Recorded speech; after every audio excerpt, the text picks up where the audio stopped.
যখন তুমি কুত্তার মতো খাটো, তোমার ব্রেন জানে যে আমি আমার যুদ্ধটার জন্য প্রিপেয়ার।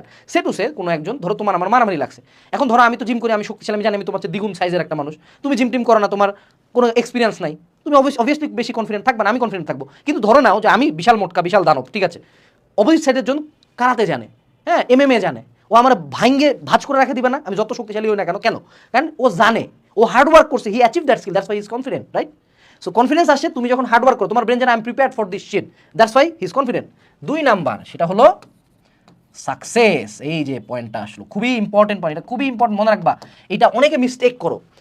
তুমি চিন্তা করো, তুমি যদি অ্যাডমিশনের টাইম থেকে প্রত্যেকটা ডেইলিতে শিট লেভেলের নাম্বার পাও, প্রত্যেকটা উইকলিতে তোমার সিরিয়াল 10,000-এর পরে চলে যায়, ডু ইউ থিঙ্ক তুমি চান্স পাবা?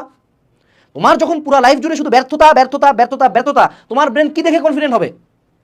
ও কনফিডেন্ট হবে না তো, স্বাভাবিক। তোমার তো কোনো কিছু নাই যেটা নিয়ে কনফিডেন্ট হবো। তুমি কি সালমান খান, তুমি কি ঋত্বিক রোশন? তোমার তো চেহারাও নাই, তোমার কি খুব টাকা আছে, তুমি কি মুকেশ আম্বানির পোলা না? তাহলে তোমার ব্রেন কি নিয়ে কনফিডেন্ট হবে? You have to give him success. এখন কথা, সাকসেস কেমনে দেবো ভাই?